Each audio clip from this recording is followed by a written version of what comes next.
کا زرد ہے زلفاں میں بال بال بیاباں کی گرد ہے مالب پال آتش ہے یہاں ہے سرد ہے مانیزہ ہے جگر میں یہاں دل میں درد ہے رونے پشے کے صاحب اولاد روتے ہیں وہ حال ہے کہ دیکھ کے جلاد روتے ہیں وہ حال ہے کہ دیکھ کے جلاد روتے ہیں جب موسم جوانی میں اکبر گزر گیا یعقوب یوں پھرے تھے نا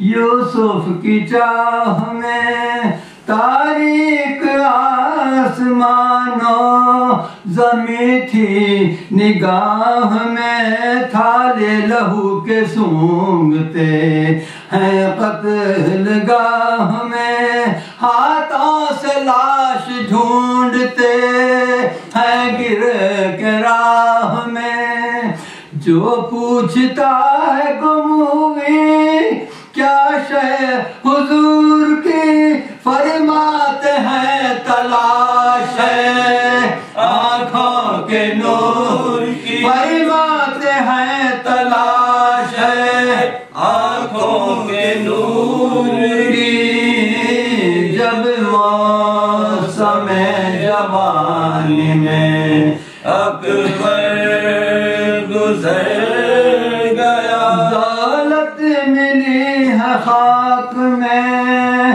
18 سال کی سو خاک چھانتا ہوں میں دشت قتال کی چھائی ہے میرے چاند پابدلی زوال کی للہ دے خبر کوئی بانوں کے لال کی ڈھونڈے کہاں حسین کدھر جائے کیا کرے معذور آنکھوں سے نہ کسی کو خدا کرے معذور آنکھوں سے نہ کسی کو خدا کرے جب موسم جوانی میں اکبر گزر گیا جب موسم جوانی میں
الشيطان الرجيم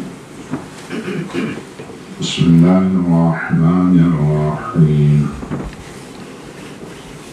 الحمد لله الذي لا يبلغ مدحته قائل ولا يحصي نعمه العبد ولا ولا يؤدي حقه المجتهدون الذي لا يدركه بعد الهمم ولا يناله غوث الفتن الذي ليس لصفته حد محدود ولا نعت موجود ولا أجل ممدود ولا وقت معدود فترى الخلائق بقدرته ونشر الرياح برحمته وابتدأ بالصخور ميدان أرضه ثم الصلاة والسلام على أشرف الأولين والآخرين خاتم النبيين الذي دنا فتدلى فكان قاب قوسين ودنا حبيبنا وحبيب إله رب العالمين أبي القاسم محمد اللهم صل على محمد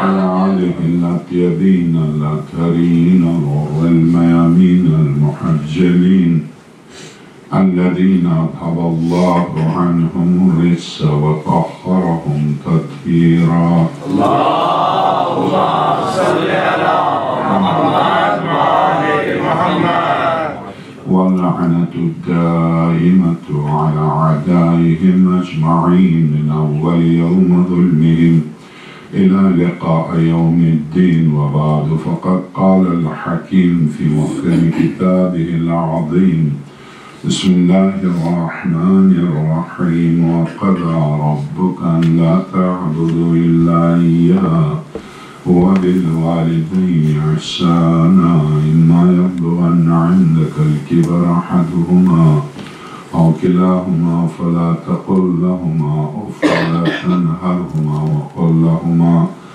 قولا كريما واخفض لهما جناح الذل من الرحمة وقل ربي ارحمهما كما ربياني صغيرا صلوات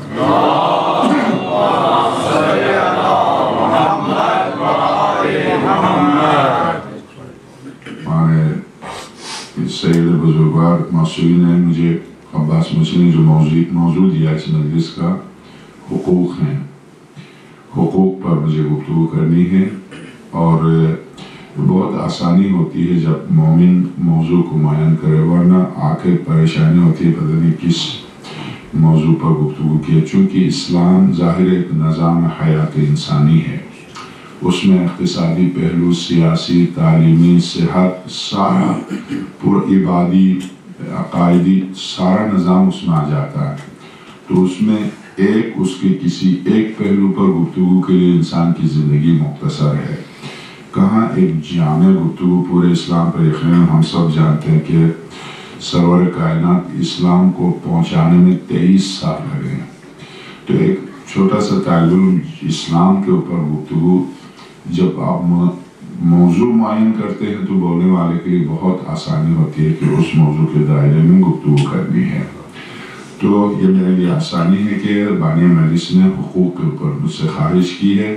البتہ حقوق کے سلسلے میں بھی تقریباً 120 جلدیں جو بہار الانوار کی ہیں اور ہر جلد تقریباً 600 صفحات پر مشتمل ہے، 52 سے لے کے 56,000 صفحات ہیں۔ اس میں سب سے زیادہ حقوق ہی پر ہے، یعنی 20 جلدیں عبادات پر ہے، باقی سب حقوق کے اوپر ہے، 100 کے قریب جلدیں۔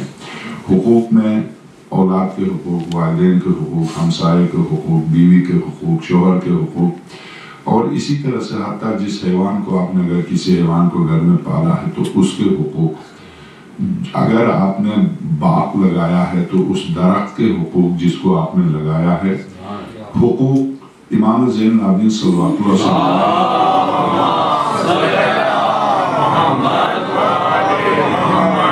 حقوق کے اوپر دست مبارک سے لکھا ہوا ایک رسالہ ہے جس میں 50 حقوق پر حضرت نے گفتگو کی ہے۔ اور صرف ایک مومن کے حقوق، ایک مومن کے بارے میں پوچھتے ہیں، وہ وسیل مولا امام صادق صلی اللہ علیہ سے مولا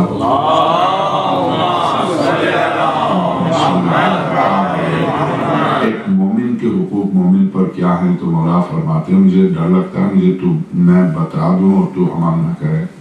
مولا آپ فرمائیں میں لکھ لوں، تو حضرت نے فرمایا ایک مومن کے حقوق، ایک مومن کے اوپر 7 حقوق ہیں۔ تو اسی طرح سے چونکہ معاشرے میں ہر فرد دوسرے فرد کے اوپر حق رکھتا ہے، اس اعتبار سے اگر آپ دین کو اعتقاد اور عمل میں تقسیم کر لیں، جو کہ 2 چیزوں کا مرکب دین کہلاتا ہے، اعتقاد اور عمل۔ عمل کی زندگی میں عبادات، حقوق اور اخلاقیات، یہ 3 چیزیں آ جاتی ہیں۔ ان میں سے خاص طور سے عبادات جن کا تعلق صرف عبد اور معبود سے ہے، نماز ہے، روزہ ہے، حج ہے، ان کا تعلق صرف بندہ اور خدا سے۔ یہ عجیب بات یہ ہے کہ خدا نے اپنی عبادات کو حقوق کے تابع رکھا ہے، حقوق کو عبادات کے تابع نہیں رکھا۔ حقوق کی عظمت، میں نماز پڑھ لوں، میں حج پر حج کر لوں، میں زکوٰۃ دوں، میں خمس دوں، میں مسلسل خیرات کروں، اگر کسی کا حق میرے ذمہ، مثلا چونکہ حقوق پر گفتگو ہو رہی ہے، تو ایک صحابی نے سرور کائنات سے خواہش کیا، رسول اللہ تعزن لی ان اتمنى الموت، مجھے اجازت دیجئے میں موت کی تمنا کروں۔ سرور کائنات صلی اللہ علیہ وسلم نے ارشاد فرمایا الموت شیء لا بد منہ، موت ایک ایسی چیز ہے جس کا تعلق کوئی تمنا کرے نہ کرے، بھاگے موت کی طرف لپکے، وہ آ کے رہے گی۔ حتیٰ موت کا تعلق عقیدے سے بھی نہیں ہے، عمل سے بھی نہیں۔ ایک بے عمل ہو، فاسق و فاجر ہو، ایک متقی و پرہیزگار، سب کے لیے سرور کائنات کے لیے ارشاد انک میت و انہم میتون، میرے حبیب آپ کو بھی اس سے کنار ہونا بالآخر، اور سب موت، خود موت کو موت آئے گی۔ تو موت ایک حقیقت، مگر اگر تم یہ چاہتے ہو کہ واقعاً تم خود سے خواہش کرو، موت کی تمنا کرو، ينبغي لمن اراد الموت ان يرفع 10 ہدایا، اس کو چاہیے 10 مقامات پر ہدیے دینے ہیں، وہ اٹھا لے، دامن میں لے لے، پھر موت کی تمنا کرے۔ تو فقال ومن هي ہدایا یا رسول اللہ، وہ ہدیے کون ہے؟ کون سے؟ تو حضرت نے فرمایا سب سے پہلے اسرائیل کو دینا ہے 4 ہدیے۔ وہ کون سے؟ سب سے پہلے اسرائیل کے سامنے جب جان کندنی کی کیفیت کو قرآن کریم نے 40 سے 50 قسم کی جان کندنی بتائی، اس جان کندنی کی حالت میں جب اسرائیل آئے تو اس کو صرف 4 چیزوں کی ضرورت ہے، وہ نہیں پوچھتا باقی پوری تفصیل میں نے کیا کیا کیا نہیں کیا، نہیں اگلے مراحل ہیں، یعنی بالکل کسٹم اور یہ جو نظام زندگی ہے اس طرح سے نظام خدائی ہے، اس میں ہر مرحلے میں فرشتے بیٹھے ہیں۔ وہ الگ سے قبر کا جو سوال ہونا ہے وہ یہ اسرائیل مجھ سے یہ سوال نہیں کرے، وہ صرف قبر کے لیے مخصوص ہے۔ آخرت میں جو سوالات ہونے وہ قبر کے فرشتے مجھ سے نہیں کریں گے، وہ قبر کے لیے مخصوص سوالات ہیں، صرف وہی مجھ سے پوچھے جائیں گے۔ اسی لیے آپ تلقین میں دیکھیں، تلقین جو بتائی جاتی ہے میت کو، اس میں یہ نہیں کہا جا رہا کہ تم نے کیا کیا، تم نے کیا نہیں، صرف عقائد کی اس کو تعلیم دی جاتی ہے۔ وَإِذَا جَاءَكَ الْمَلَكَانِ الْمُقَرَّبَانِ وَسَأَلَاكَ عَنْ رَبُّكَ وَعَنْ نَبِيُّكَ وَعَنْ قِبْلَتِكَ وَعَنْ كِتَابِكَ فَقُلْ فِي جَوَابِهِمَا، جب آئیں 2 ملک آ کے تم سے پوچھیں کہ تمہارا رب کون، تمہارا نبی کون، تمہارا قبلہ کون، تمہاری کتاب کون سی، ان کے جواب میں یہ کہہ دینا، یہ کہہ دینا، یہ کہہ دینا۔ یہاں پر آپ دیکھ رہے ہیں کہ تلقین، چونکہ یہ میری حیرت کی بات یہ ہے کہ تلقین آپ کو حیرت ہوگی، چونکہ ہم مکتبہ اہل بیت وہ مکتب ہے جو ہمیں سرور کائنات سے پہنچا ہے، ہم اپنی بساط کے مطابق کوشش کرتے ہیں اس پر عمل بھی کریں۔ تلقین صرف ہمارے ہاں نہیں ہے، تلقین کتاب کی حد تک اہل سنت کے ہاں۔ بخاری میں باب جنائز میں سب سے پہلے مدینے میں خود سرور کائنات نے جس کی تلقین پڑھی ہے وہ سعد ابن معاذ ابن جبل ہیں، مگر چونکہ وہ روایت نقل کرتے ہیں، عمل کرنا ان کے لیے ضروری نہیں ہے۔ جیسے سجدگاہ کے لیے روایت نقل کی ہے اور بجائے اس کی کہ اپنی کتاب اٹھا کے دیکھیں، آپ تک پر تنقید کریں گے یہ سجدگاہ آپ نے کیوں رکھی ہے۔ تو یعنی روایات جو مکتب، یعنی یہ مکتب وہ ہے جس پر سارے مسلمانوں کا اجماع ہے، اور چونکہ حقوق کی منزل پر جب اسرائیل آئے گا تو اے شخص تو نے جو موت کی خواہش کرنا چاہا ہے مجھ سے، ہاں 4 ہدیے اسرائیل کو دے۔ کون سے؟ رضا الخصما، سب سے پہلے طلبگاروں کی رضا۔ اگر کسی کا اس میں 4 چیزوں میں استثناء نہیں ہے، والدین کے حقوق میں مومن ہوں، فاسق ہوں، فاجر ہوں، کافر ہوں، مشرک ہوں، کچھ بھی ہوں، والدین کے لیے صرف والدین ہونا کافی ہے۔ ان کے لیے ضروری نہیں کہ با تقویٰ ہوں، با تقویٰ ہیں تو تقویٰ کے الگ سے حقوق ہیں۔ والدین ہونے کے اعتبار سے جو حقوق قرآن کریم نے 14 آیات میں بیان فرمایا، ان میں سے ایک آیت سورہ بنی اسرائیل کی جو میں نے ابھی تلاوت کی آپ کی خدمت میں، وَقَضَى رَبُّكَ أَلَّا تَعْبُدُوا إِلَّا إِيَّاهُ وَبِالْوَالِدَيْنِ إِحْسَانًا۔ یہ والدین پر احسان میں کبھی پوشیدہ طور پر بھی بعض اوقات ایسا ہوتا ہے، بعض آیات میں مضاف محذوف ہے، مضاف الیہ کا ذکر ہے اختصار کی خاطر، بعض اوقات مضاف الیہ محذوف ہے، مضاف کا ذکر ہے اختصار کی خاطر۔ یہاں کوئی چیز محذوف نہیں، حذف نہیں، جو آیت ہے بس وہی ہے، کیا وَقَضَى رَبُّكَ، تیرے رب کا یہ فیصلہ ہے، اس نے یہ فیصلہ کر لیا، قضاوت کر لی، کیا وَقَضَى رَبُّكَ أَلَّا تَعْبُدُوا، تم اس کے علاوہ کسی کی عبادت نہ کرو، اللہ تعبدوا الا ایہ، سوائے اس کے کسی کی عبادت نہ۔ اس کی عبادت کے بعد اہم ترین فریضہ انسان وبالوالدین احسانا۔ عجب بات یہ ہے کہ اپنی عبادت کی تو تشریح نہیں بیان کی، بس عبادت کرو یہ بتا دیا، مگر جب والدین پر احسان کی لفظ آئی تو اس کی پوری وضاحت کی۔ اس کے بعد 4 آیتیں مسلسل اس آیت کی تفسیر میں، اللہ تعبدوا الا ایہ وبالوالدین احسانا، قضا ربک اللہ تعبدوا الا ایہ، بس رب نے فیصلہ کیا اس کے سوا کسی کی عبادت نہ کی جائے۔ اپنی عبادت کے بارے میں نہیں فرمایا کس طرح سے عبادت کی جائے، کیا کروں جو اس کی عبادت ہو، کیونکہ ہر عمل 2 صورتوں سے خالی نہیں، یا جائز ہے یا ناجائز ہے۔ اگر جائز ہے تو عبادت نہ جاتا، ناجائز ہے تو حرام نہ جاتا، تم اس لیے اس کی کوئی وضاحت نہیں کی، مگر جب والدین کی بات آئے تو پوری وضاحت سے کہ اللہ تعبدوا الا ایہ وبالوالدین احسانا، والدین کے ساتھ اس کی عبادت کے بعد اہم ترین منزل والدین کے ساتھ احسان۔ والدین کے ساتھ احسان کیسے کروں، اس لفظ احسان کی پوری تفسیر وبالوالدین اما یبلغن، اگر وہ ضعیف ہو جائیں، اس کی معنی کہ جوانی میں اگر ماں باپ جوان ہیں تو آپ جو چاہیں کہہ دیں۔ یہاں چونکہ ایک نقطہ ہے، مجھے جامع حقوق پر گفتگو کرنی ہے، اس نقطے پر یہ اما یبلغن احدہما او کلاہما کبر، اگر دونوں میں سے ایک یا دونوں میں سے ایک کا یا دونوں بڈھے ہو جائیں، اما یبلغن عندک الکبر احدہما او کلاہما، تمہارے پاس اگر دونوں یا دونوں میں سے کسی ایک کا بڑھاپا آ جائے فلا تقل لہما اف، بڑھاپے میں خاص طور سے ان کے سامنے اف نہ کرنا۔ تو کیا اگر مثلا فرض کر لیجئے بیٹا بھی جوان ہو گیا، باپ بھی جوان ہے، تو کیا جوان باپ کے سامنے بیٹے کو یہ حق ہے کہ اف کرے؟ یہ بڑھاپے کی شرط کیوں لگائی ہے؟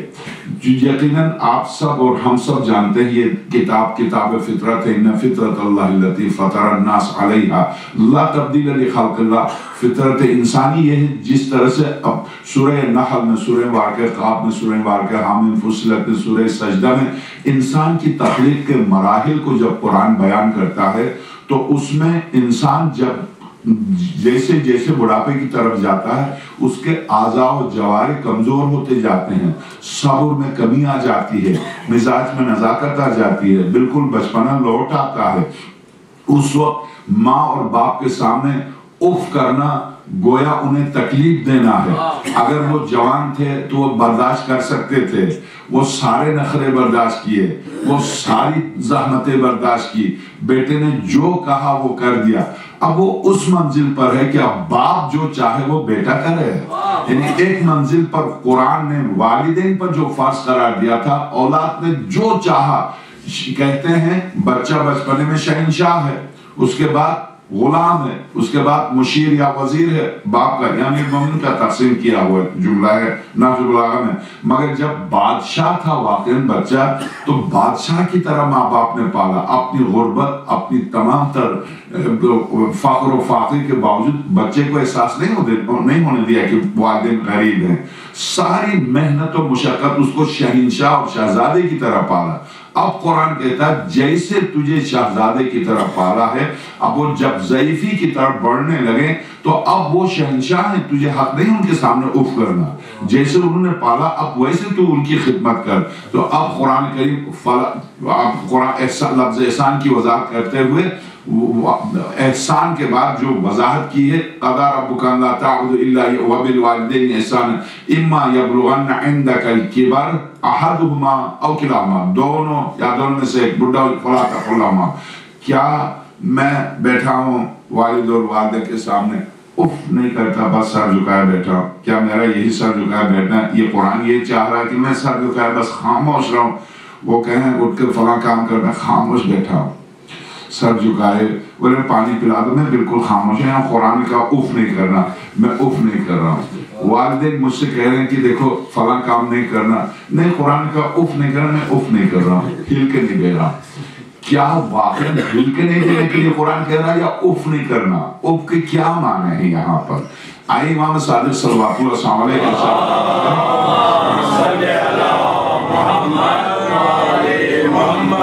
یہاں اف کے معنی اگر ماں باپ دونوں اولاد سے کوئی تقاضا کرتے ہیں، مثلا فرض کر لیجئے بچہ باہر سے دیر سے آتا، یا نہیں اب تو باہر جانے کی ضرورت نہیں، سب کچھ گھر میں ہے، انٹرنیٹ پر بیٹھا ہوا، اب ماں پکار رہی ہے، باپ پکارا، تو وہ فارغ ہی نہیں ہے. I'm busy dad، یہ بہت مشکل ہے بچے کے لیے. اور بیچارے والدین تڑپ رہے ہیں، کہہ رہے ہیں کہ بیٹے آ جاؤ.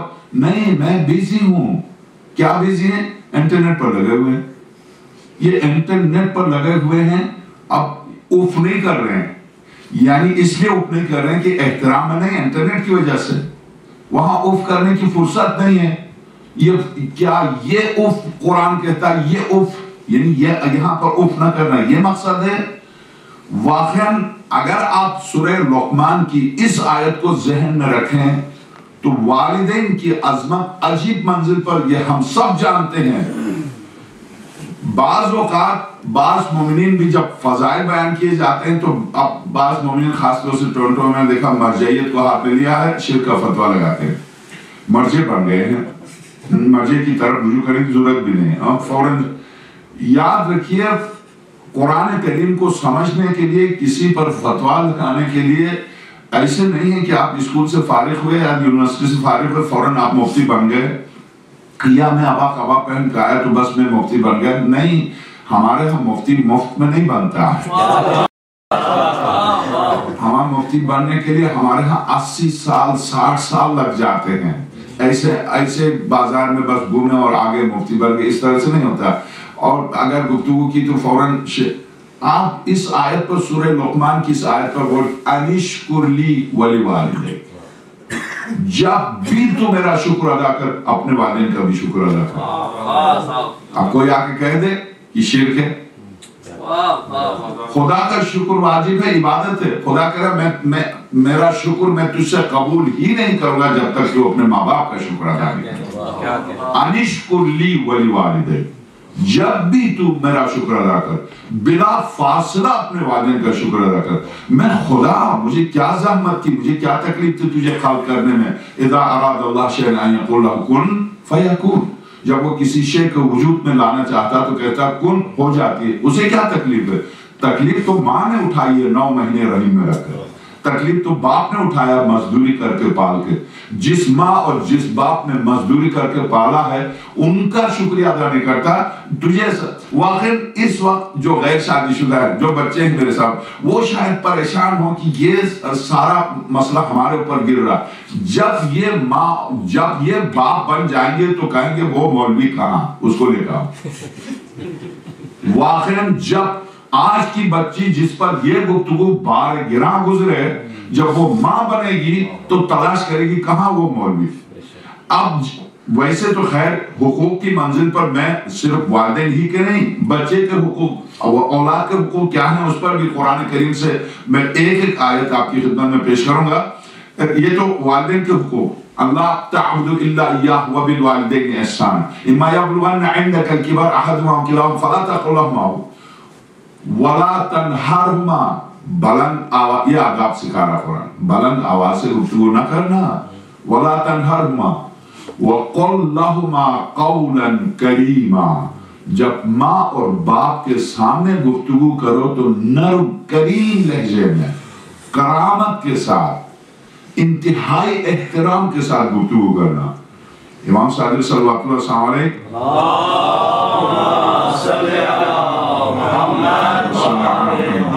ایک صحابی آپ کے اور ان کا بیٹا بھی ساتھ تھا.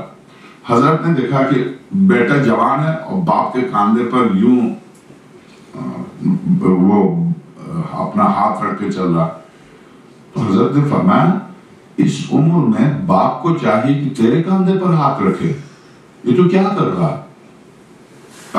تو یہ نہیں کر سکتا، باپ اس وقت تیرے بوجھ کو نہیں اٹھا سکتا، بس اٹھا لے یہی کافی ہے، یہ باپ ضعیف ہے تو جوان ہے، بجائے اس کی کہ باپ کے بوجھ کو اٹھائے تو باپ کے کاندھے پر ہاتھ رکھ کے چلا جا رہا۔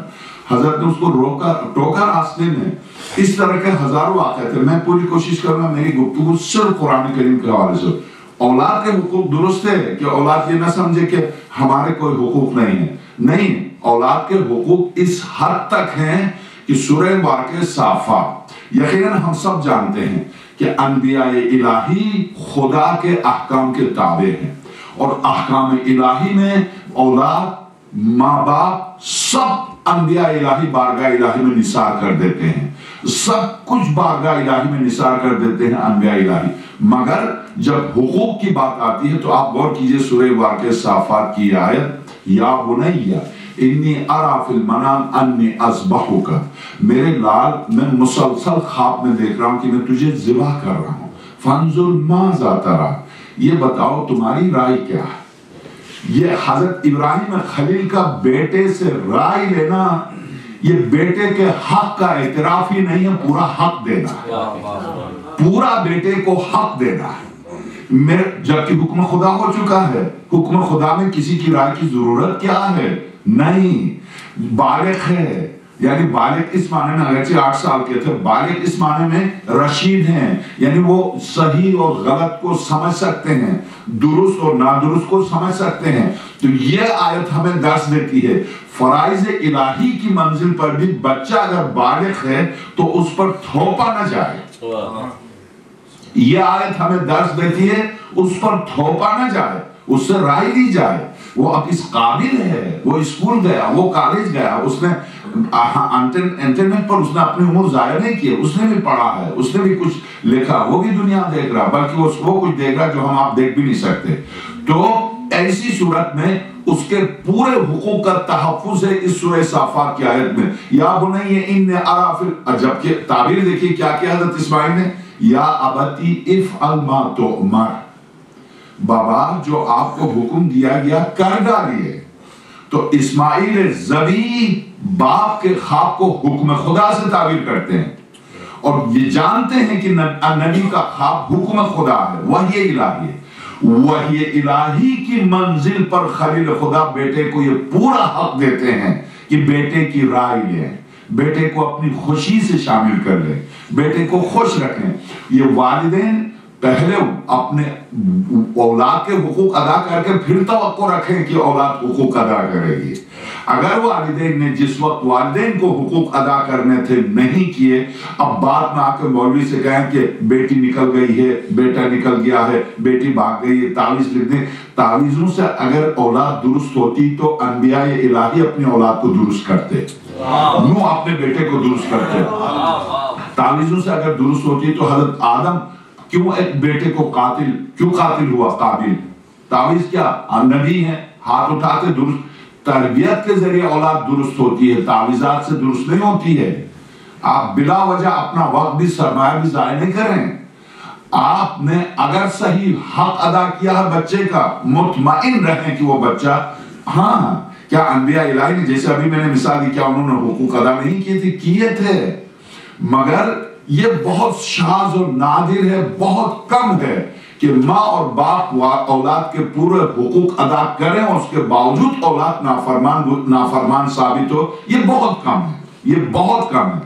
اس کی مثال آپ پورے معاشرے پر اس کی مثال کو نہیں تھوک سکتے، یہ بہت کم ہے۔ درست ہے کہ آدم و حوا نے اسی گود میں سب کو پالا، درست ہے کہ حضرت ابراہیم خلیل نے اسی گود میں، مگر حضرت یعقوب کو دیکھتے ہیں جس گود میں، جس دامن میں یوسف پلے ہیں، اسی میں دوسرے بھائی بھی پلے ہیں، مگر دوسرے بھائی ظالم و ستمگر نکلتے ہیں، ایک بھائی کو لے جا کے کنویں میں ڈالتے ہیں۔ یہاں بھی حضرت یوسف، اب آپ دیکھیے والدین کے حقوق، حضرت یوسف جب خواب دیکھتے ہیں، وہاں باپ نے دیکھا بیٹے سے متعلق، بیٹے نے کہا یا ابتی افعل ما تؤمر ستجدنی انشاءاللہ من الصابرین۔ واقعاً یہاں تو صبر کی منزل پر حضرت اسماعیل نے کہا صبر کرنے والوں میں پائیں گے، تو جب آقا علی اکبر نے آقا حسین سے فرمایا راستے میں چلتے چلتے سید الشہداء کے زبان مقدس سے نکلا انا للہ و انا الیہ راجعون منزل زبادہ کے قریب، تو حضرت آقا علی اکبر ساتھ ساتھ چل رہے تھے. بابا آپ نے آئے استرجاع کی تلاوت کی. جی ہاں میرے لال. حاطب نے آواز دی کہ قافلہ موت کو گلے سے لگانے جا رہا ہے. تو السنا علی الحق، کیا بابا ہم حق پر نہیں ہیں؟ ہاں بیٹے ہم حق پر نہیں بلکہ ہم حق ہیں، ہم ہی حق ہیں. بابا جب ہم حق ہیں تو ہمیں کیا پرواہ ہے؟ یہاں حضرت علی اکبر نہ صبر کا ذکر کرتے ہیں نہ شکر کا ذکر کرتے ہیں. یہاں تو وہ منزل ہے چونکہ اپنے حقوق کی منزل پر آپ دیکھتے ہیں واقعاً اگر واقع کربلا کو 6 مہینے کے معصوم سے لے کر آقا زین العابدین جو 23 سال 24 سال اور 23 سال 1 سال میں اختلاف ہے، 23 سال کے میرے امام تک ہر صنف کو یا صحابہ کو دیکھتے ہیں، ہر عمر کو دیکھتے ہیں. ان کے بچے بھی مالک اشتر کے بیٹوں کو دیکھیے، مالک اشتر کے بیٹے ابراہیم کو دیکھیے. میں صرف ایک مثال آپ کی خدمت میں پیش کرتا ہوں. والدین جب حقوق ادا کرتے ہیں تو اولاد کس طرح سے کیسے سامنے آتی ہے.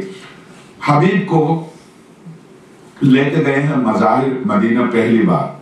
سرور کائنات اس وقت آقا امام حسین سلام اللہ علیہ تقریباً 4 سال کے تھے، امام حسن مرتبہ 5 سال کے تھے. دونوں نواسوں کے ہاتھ تھامے ہوئے مدینے کی گلی سے گزر رہے. اتنے میں مظاہر اپنے بیٹے حبیب کو لے کر آئے. سامنے پہنچ گئے، سلام کیا، سرور کائنات کے ہاتھوں کو بوسہ دیا. جو مظاہر نے کیا وہی ان کے بیٹے حبیب نے کیا. انہوں نے بھی 10 رسالت کو بوسہ دیا. اس کے بعد چلتے رہے. گفتگو ہو رہی تھی. سرور کائنات مظاہر سے فرما تھے کہ تمہاری حالت کیسی ہے، تمہارے قبیلہ کیسا. گفتگو ہو رہی تھی. حبیب امام حسین کے پیچھے پیچھے چل رہے تھے. حبیب اس وقت 10 سال یا 12 سال کے تھے، یعنی بالکل نوجوان بچے. چلتے چلتے سرور کائنات رک گئے. رک کے حبیب کو قریب بلایا. فضم الی صدری، سینے سے لگایا.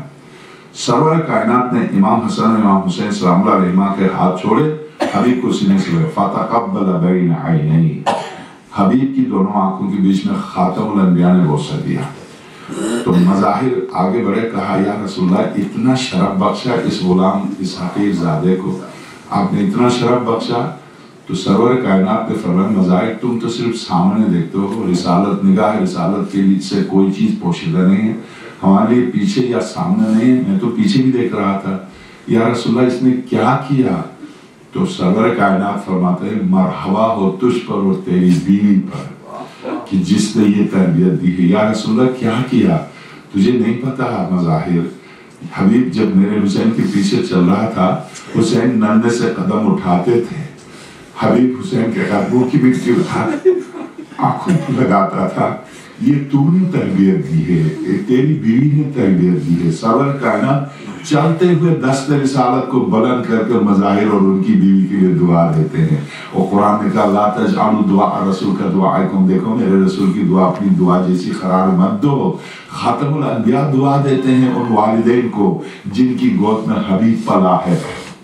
اسی طرح سے واقعاً آنے والے امام زمانہ کے لیے اگر آپ نے ایک بچے کی تربیت کی، 10 بچے دیے تھے خدا نے، 8 بچے دیے تھے، 4 بچے دیے، ایک بچے کی تربیت کی تو شہزادی کونین نے قسم کھائی ہے کہ کوئی بچہ بھی ہماری ولایت پر دنیا سے جائے گا تو جنت کے دروازے پر جب جائے گا خدا کہے گا چلا جا. کیوں نہیں جا رہا؟ میرے معبود میں نہیں جا سکتا. کیوں نہیں جاتا؟ جن والدین نے مجھے پالا ان کو چھوڑ کے کیسے جاؤں؟ جنت کے دروازے پر کھڑے ہو کر بچہ نہیں جائے گا. کہا میرے معبود جنہوں نے مجھے پالا ان کو چھوڑ کر میں کیسے جاؤں گا؟ تو میں عرض کروں حقوق کی منزل پر اگر واقعاً والدین نے اولاد کے حقوق ادا کیے ہیں تو پھر اولاد پر کیا ذمہ داری عائد ہوتی ہے؟ اولاد پر ان کا فریضہ کیا ہے کہ اللہ تعبدوا الا اياه وبالوالدين احسانا اما يبلغن عندك الكبر احدهما او كلاهما فلا تقل لهما ولا تنهرهما وقل لهما قولا كريما. جب والدین کے سامنے گفتگو کرو تو نرم لہجے میں انتہائی نرم لہجے میں گفتگو کرو، اور کیا صرف نرم لہجے میں یہی بس اچھی زبان تھی اور خندہ پیشانی سے پیش آتا تھا، اور کبھی کچھ دیا نہیں اور کبھی کچھ کر کے بھی نہیں دیا، بس ہم مسکراتا رہا اور میں نے اف بھی نہیں کہ کیا یہی کافی نہیں؟ قرآن چھوڑتا نہیں پیچھا، وہ پورے آخری منزل تک لے کے جاتا ہے۔ ارشاد ہوتا فَلَا تَقُلْ لَهُمَا اُفٍّ وَلَا تَنْهَرْهُمَا وَقُلْ لَهُمَا قَوْلًا كَرِيمًا، یہاں تک تو طرز گفتگو کو سکھایا کہ کیسے ان کے ساتھ گفتگو کی جاتی ہے۔ اس کے بعد وَقُلْ لَهُمَا وَاخْفِضْ لَهُمَا جَنَاحَ الذُّلِّ مِنَ الرَّحْمَةِ، اپنی ذلت کے پر ان کے قدموں کے نیچے بچھا دے، اپنی ذلت کے پر ان کے قدموں کے نیچے بچھا، جناح الذل من الرحمہ، اور وہ بھی لطف و کرم اور رحمت کے ساتھ پورے شوق و اشتیاق کے ساتھ ان کے نیچے بچھا دے۔ اگر وہ قدم رکھ کے چلتے ہیں تو ہاتھوں کو بلند کر کے کہیں قل ربی ارحمہما کما ربیانی صغیرا۔ آپ نے دیکھا اس ایک آیت کے اندر خدا نے رب کا لفظ پہلے اپنی ذات کے لیے استعمال کیا، ربی میرے پروردگار، ارحمہما ان دونوں پر رحم کر، کما ربیانی، ربیانی رب ہی کا تسنیہ ہے، ان دونوں رب پر تو رحم کر اے میرے رب۔ خدا نے رب کی لفظ کو اپنی ذات کے لیے استعمال کیا پہلے آیت کے پہلے ٹکڑے میں، اب دوسرے ٹکڑے میں والدین کے لیے استعمال کیا، جیسے انہوں نے بچپنے میں میری تربیت کی ہے۔ خدا کی قسم یہاں پر اس ایک جوان آیا، اس نے کہا یا رسول اللہ میں چاہتا ہوں ماں کے حقوق ادا کروں، تو سرور کائنات نے فرمایا اے جوان، یہ جو سامنے احد کا پہاڑ جو تجھے نظر آتا ہے اس کو سونے میں تبدیل کر کے لا کے ماں کے قدموں میں ڈال دے، تو جس لمحے تجھے ماں نے جنا ہے اس لمحے کی قیمت تو ادا نہیں کر سکتا۔ یہ ماں تھی جب تیرے سر میں درد ہوتا تھا، گپ اندھیرے میں گود پہ لے کے تجھے رات بھر جاگتی تھی، یہ ماں تھی جو تیری آنکھوں میں آنسو آنے سے پہلے تڑپ کے روتی تھی، میرے معبود یہ میرا لال، اسے تو صحت دے، میرے معبود تو میری زندگی میں اس کو دے دے۔ عجب ہے شہید بزرگوار مطہری حقوق، یعنی داستان راستان نامی کتاب اردو میں بھی ہے یہ کتاب، اس میں بنی اسرائیل کے ایک جوان کا واقعہ نقل کرتے ہیں، کہتے ہیں عروع زمین پر رحمت الہی یا تو سرور کائنات کو قرآن کریم نے کہا وما ارسلناک الا رحمت للعالمین، یا پھر قرآن نے خود قرآن نے کے بارے میں ارشاد فرمایا وننزل من القرآن ما هو شفاء ورحمت للمؤمنین، یا پھر ماں ہے کہ جس کے بارے میں سورہ بارکہ مریم میں، سورہ بارکہ ہود میں حضرت سارہ کے بارے میں، سورہ مریم میں حضرت مریم کے بارے میں، سورہ آل عمران میں، اور خاص طور سے سورہ قصص میں۔ واقعاً سورہ قصص کی جب ابتدائی 7 آیات پڑھیں گے تو آپ دل تھام کے بیٹھ جائیں گے، دل تھام کے بیٹھ جائیں گے۔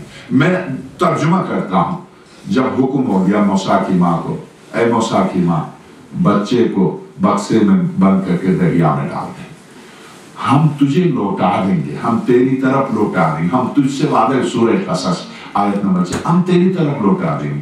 جب خدا وعدہ کر چکا تو ایک نبی کی ماں ہے، ظاہر نبی کی ماں آپ جانتے ہیں ماں منتخب ہوتی ہے، نبی کی ماں منتخب ہوتی ہے، ایک نبی کی ماں ہے۔ جب خدا نے وعدہ کیا کہ موسیٰ کو تیری طرف لوٹا دیں گے، بکسے میں بند کر کے دریا میں ڈال دو، حضرت موسیٰ کی والدہ نے بکسا بنوایا، لے کر آئی اور فرعون کے خوف سے حضرت موسیٰ کو بکسے میں ڈالا، بند کر کے دریا میں ڈالا۔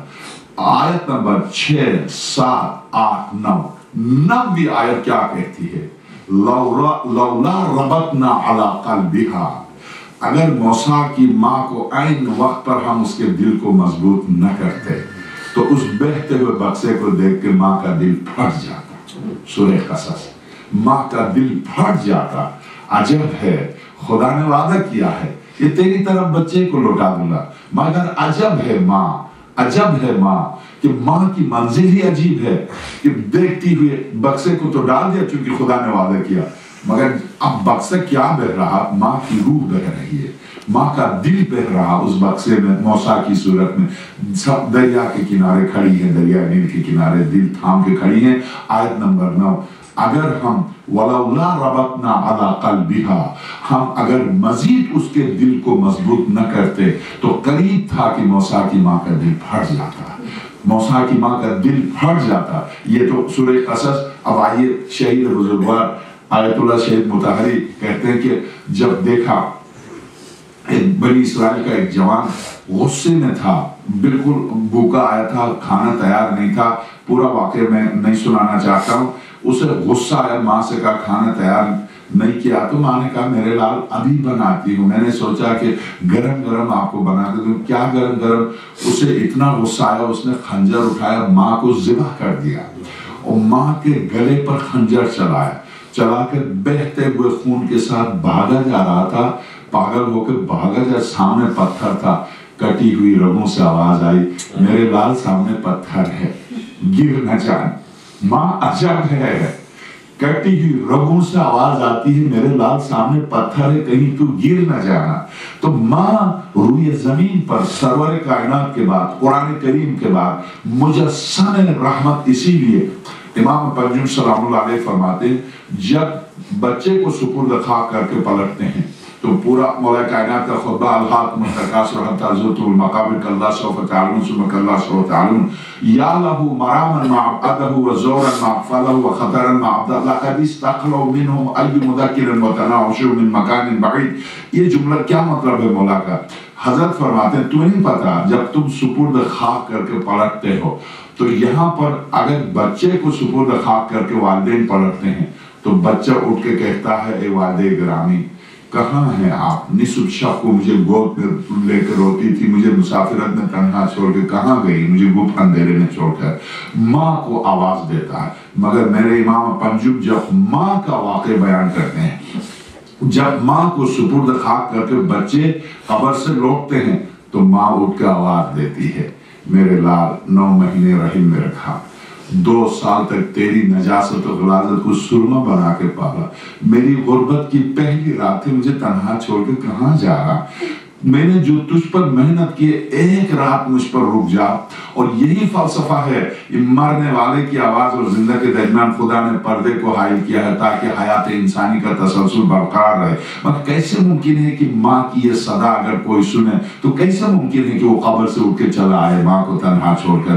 خدا نے اس کے درمیان پردے کو حائل کیا. اس لیے ہر شب حلیت المتقین آپ اٹھا لے کہ علامہ جسی کتاب تہذیب الاسلام کے نام سے اردو میں، شیخ عباس تو کتاب مناز الآخرہ یہ بھی اردو میں ہے. صرف ایک کتاب جو عربی میں ہے وہ واقعا بے مثال ہے کتاب، اس لیے کہ اس کتاب کے مصنف کو بھی امام موسیٰ کاظم کے حرم سے شب جمعہ قلم نکلا تھا، آواز آئی تھی. میرے بیٹے سادات موسوی میں سے سید عبداللہ شبر قلم نکلا تھا، آواز آئی تھی میرے بیٹے اس قلم سے کتاب لکھے جس کا نام ہے تسلیۃ الفوات فی الموت والمعاد. موت کے سلسلے میں تینوں کتابوں میں یہ روایت آئی ہے کہ ہر شب جمعہ زوال کے وقت سے لے کر رات تک جب ماں کی روح دروازے پر آتی ہے تو آواز دیتی ہے میرے لال میں مسافر، تیری مسافر ماں آئی ہوں تیرے دروازے پر، تو نے میرے نام پر ایک گھونٹ پانی بھی نہیں پلایا. تو یقین جانیے میں نے جو شروع میں عرض کیا تھا والدین یعنی قطع نظر اس کے کہ ان کا عقیدہ کیا ہے، ان کا عمل کیا ہے، ان کی سیرت کیا ہے، ان کا کردار کیا ہے، ان تمام چیزوں سے قطع نظر والدین کے حقوق صرف والدین ہونے کی بنیاد پر، صرف والدین ہونے کی بنیاد پر. اور اس کی بہترین مثال میں آپ کی خدمت میں عرض کرتا ہوں. اس کے بعد مسائل، 2 جملے مسائل کے.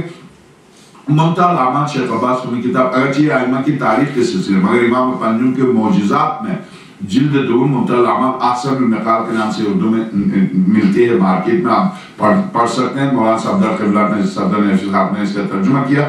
احسن المقال اردو میں اس کا نام ہے، اصل میں عربی اور فارسی میں ممتع العمال کے نام سے. شیخ عباس سنی کی کتاب جو صاحب مفاتیح الجنان، اس میں امام پنجم کے معجزات میں لکھا ایک شامی جوان آیا، اس نے کہا کہ فرزند رسول غربت کی وجہ سے میں بہت پریشان ہوں، مجھے حالات نے بہت پریشان کیا ہے، میں شام میں رہتا ہوں، میں آپ سے اور آپ کے خاندان سے محبت کرتا تھا اور میرا باپ جو تھا بنو امیہ سے محبت کرتا تھا، وہ اموی تھا، میں اہل بیت کا شیعہ تھا، اور میرے مذہب و عقیدے کی وجہ سے میرا باپ بہت بڑا سرمایہ دار تھا شام کا، مجھے اپنے پورے سرمایہ اور ترکے سے محروم کر کے مار گیا ہے. وہ پورا سرمایہ اس نے کہاں دفنایا ہے، کیا کیا، مجھے کچھ نہیں پتا مولا، میں بہت پریشان ہوں. ظاہر ہے کہ اس زمانے میں کوئی ملازمت ملتی نہیں تھی، کھیتوں پر یا لکڑی کاٹنے یا کھاد اٹھانے اس طرح کے کام ملتے تھے، ورنہ کوئی کام تو تھا نہیں. تو میں بہت پریشان ہوں مولا. حضرت نے فرمایا کہ کیا تو چاہتا ہے کہ تو اپنے باپ سے پوچھ لے؟ کہا مولا تو مار گیا، مجھے پتا مار گیا، مگر یہ کہ خدا نے جنہیں موت و حیات پر کنٹرول دیا ہے تو نہ گھبرا، میں ابھی بلاتا ہوں اس کو، تو باپ سے پوچھ لے کہ یہ کہاں دفنا ہے، تیرا باپ بتائے گا۔ مولا اس سے بہتر کیا ہوگا؟ حضرت نے ایک پرچی لکھ کے کہا یا دیان جاؤ جنت البقیع کے کنارے جا کر آواز دو، ایک شخص آئے گا، اس سے کہو کہ اس نام کے شخص کو لے کر آؤ۔ وہ کہے گا کہ کس نے حکم دیا؟ کہنا امام پنجم نے حکم دیا۔ وہ لے کر آئے گا، تیرے باپ کو پوچھ لینا کہ سرمایہ کہاں رکھا ہے۔ تو یہ گیا جنت البقیع کے کنارے جا کر اس نے آواز دی، آیا ایک شخص لمبے قد کا، کہا کیا بات ہے، تم نے کیوں بلایا؟ امام پنجم نے آپ کو بلایا۔ کیا حکم ہے مولا کا؟ یہ حکم ہے کہ اس نام کے شخص کو بلا۔ اچھا تم یہیں رک جاؤ، میں ابھی لے کر آتا ہوں۔ دیکھا زنجیروں میں بندھا ہوا، سر سے پیر تک جلا ہوا کوئلے کی طرح سیاہ ایک شخص کو گھسیٹ کے لا رہا ہے۔ یہ تو اس جوان نے کہا تو یہ تو میرا باپ نہیں ہے۔ کیوں؟ میرا باپ سرخ و سفید تھا، شام اور لبنان کا، آپ جانتے کہ بہت گورے ہوتے ہیں، وہ تو سرخ و سفید تھا، یہ تو میرا باپ نہیں، تو پوچھ لے یہ تیرا باپ ہے۔ تو رو کے کہا تیرا باپ ہوں، اہل البیت کی دشمنی میں جل رہا ہوں، اہل البیت کی دشمنی میں قبر میں جل کر میری یہ حالت ہوئی ہے، میں تیرا باپ ہوں میرا لال، شاید تیری وجہ سے وہ کریم اتنے کریم ہے، تیری وجہ سے میری مغفرت ہو۔ میں نے حلب میں جو زیتون کا باغ ہے اس کے شمالی حصے میں زیتون کے درخت کے نیچے سارے پیسے دفنا دیے ہیں، 1,00,000 دینار سرخ سونے کے دینار ہے، 50,000 امام پنجم کی خدمت میں پیش کرو، 50,000 تم خرچ کرو، تم فرزند رسول خدا سے بس ہاتھ جوڑ کے کہو مجھے معاف کر دیں۔ تو اب آپ دیکھیں واقعاً عجب ہے، وہ اموی ہے، بیٹا اہل بیت کا محب ہے، یہ روتا ہوا آیا، مولا میں نے باپ کو جس کیفیت میں دیکھا آقا مجھ سے دیکھا نہیں جاتا، میں باپ میرا باپ ہے مولا، کیا ممکن ہے؟ تو حضرت فرماتے جس وقت اس نے رو کے تجھ سے کہا تھا ہمیں معاف کر دے، اسی وقت ہم نے معاف کر دیا۔ بیٹا اگر صالح ہو، اولاد صالح ہو تو تمام تر اس طرح کے ہزاروں واقعات ہیں، تمام تر والدین کے جرائم کو بخشوا سکتی ہے، اسی لیے کہ اولاد کی تربیت پر اگر توجہ دی ہے تو مطمئن ہو جائیے، آپ اولاد کے حقوق سے پوری توقع رکھیں، مگر اس کے باوجود اولاد یہ نہ سمجھے کہ اگر حقوق ادا نہیں کیا، اگر کوتاہی کی تو ہم آزاد نہیں۔ میں نے شروع میں عرض کیا بغیر اس کے کہ والدین حقوق، بلکہ اس آیت کی تفسیر میں وقف جناح الذل من الرحمہ، اپنی ذلت کی سورہ بنی اسرائیل کے اپنی ذلت کے پر ان کے نیچے بچھا دیں اور ہاتھوں کو بلند کر کے کہتے ہیں قل ربی ارحمہما کما ربیانی صغیرا، تفسیر صافی، تفسیر نمونہ، تفسیر المیزان، تمام تفاسیر میں امام صادق اسلام علیہ کا ارشاد ہے ان کانا ظالمان، بس یہ ذہن رکھیے، بس آخری جملہ، اگرچہ والدین ظالم ہی کیوں نہ ہو، یہ ظالم کی مثال آ گئی نا سامنے، وہ عمومی ہے، بیٹا جو ہے وہ اہل بیت کا محب ہے، ظالم کی بات تو آ گئی، ان کانا ظالمان، اگر والدین ظالم بھی ہوں تو بیٹے کو حق نہیں ہے ان کے سامنے اف کرنے کا، حق نہیں ہے، سر اٹھا کے ان کے سامنے وَلَا تَنْهَرْهُمَا، خبردار آواز بلند نہ کرنا۔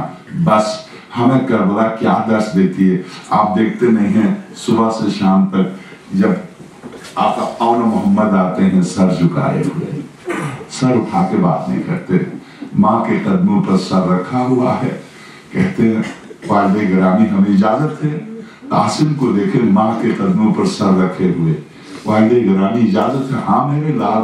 آپ واقعی کربلا کو اگر حقوق کی منزل پر دیکھیں، میں چونکہ صاحب خانہ کی خواہش ہے، اس خواہش پر میں آپ کی خدمت میں مسائل پڑھوں گا، خاص طور سے آقا علی اکبر کو اگر باب الحوائج کو دیکھیں کہ ماں نے ایک قطرہ دودھ جو ام البنین نے عباس کو پلایا تھا حسین کی خاطر، کبھی ماں نے کہا تھا میرے لال دیکھو حسین شہزادہ ہے، تو حسین کا غلام ہے، میں نے تجھے حسین کی غلامی کے لیے پالا ہے۔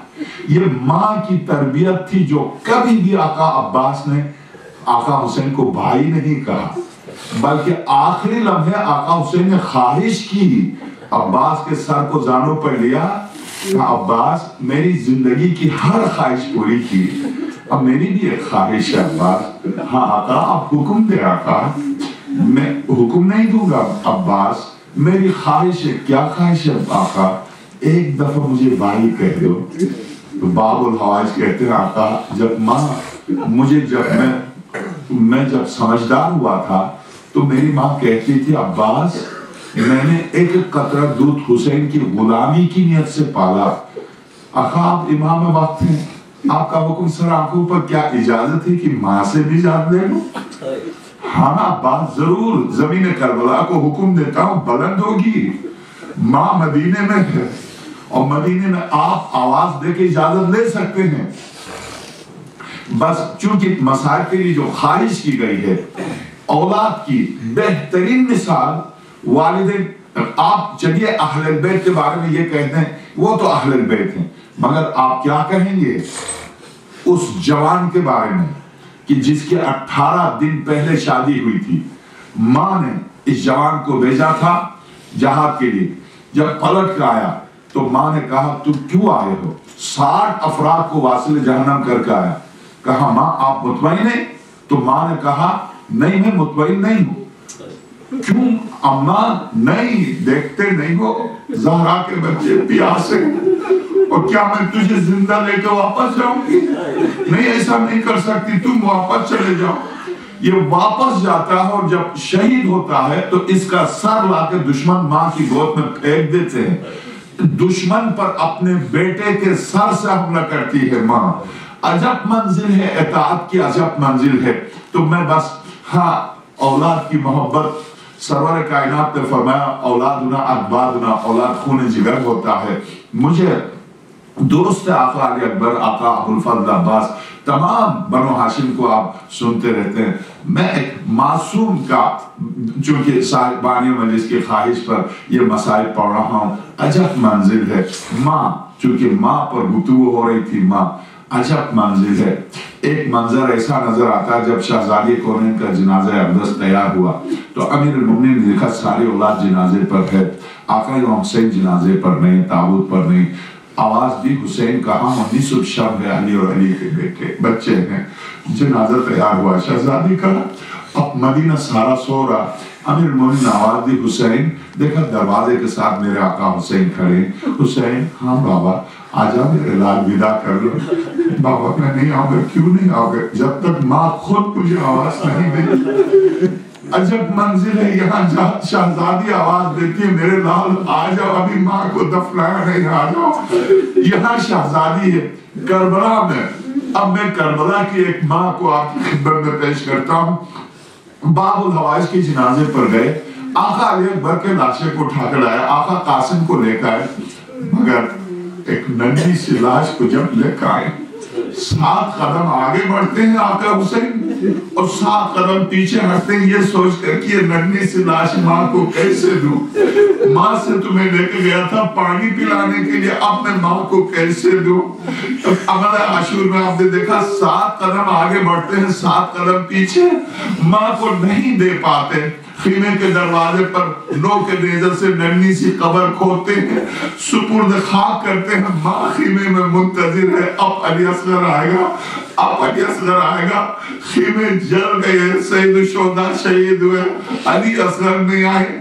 نصف شب تھی, سب جلے ہوئے خیموں کے باہر معصوم بچے اور خواتین عصمت. تو دیکھا دور سے ایک سایہ نظر آیا. شہزادی زینب نے حضرت ام کلثوم سے کہا ان کو سنبھالو, میں 2 قدم آگے بڑھ کے دیکھتی ہوں یہ کون آ رہا؟ میرے بچے.